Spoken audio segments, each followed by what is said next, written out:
আল্লাহ তাআলা আমাদেরকে আহ্বান জানিয়েছে, ওহে বিশ্বাসীরা, পাপ হতে পারে, ভুল হতে পারে, অন্যায় হতে পারে, ওই অন্যায়ের উপর অটল থেকো না, আমার কাছে ফিরে আসো। কাম টু ইউর লর্ড, তোমার রবের দরবারে ফিরে আসো, ক্ষমার মতো ক্ষমা চাও, ক্ষমার মতো ক্ষমা চাইলে আমি সব ক্ষমা করে দেব। সুবহানাল্লাহ পড়েন। রব্বুল আলামিন বলেন, ইয়া আইয়ুহাল্লাযীনা আমানু তুবু ইলাল্লাহি তাওবাতান নাসুহা। ও বিশ্বাসীরা, ভুল করেছো, অন্যায় করেছো, পাপ করেছো, জুলুম করেছো, আমার কাছে ফিরে আসো, ক্ষমা চাও।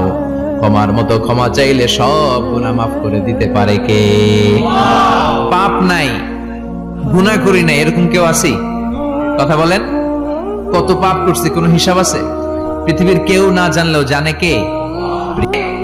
আল্লাহ ডেকে বলে, গোলাম আমি হলাম গাফিরুয যাম কাবিলুত তাওব।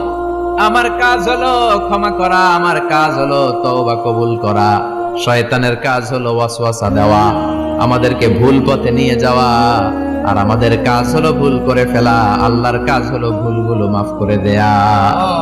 আল্লাহ ডেকে বলে, গোলাম তোরা যদি ভুল না করতি, তোরা যদি পাপ না করতি, তোরা যদি অন্যায় না করতি, তোদেরকে ধ্বংস করে দিয়ে এমন একটা জাতি আমি এই দুনিয়ার বুকে তৈরি করতাম, যারা সকালবেলা ভুল করে দুপুরে মাফ চাইতো, দুপুরে ভুল করে রাত্রে মাফ চাইতো, আজকে ভুল করে আগামীকাল মাফ চাইতো, আর আমি আল্লাহ গুনাহগুলো তাদের সব ক্ষমা করে দিতাম, ক্ষমা করে দিতাম।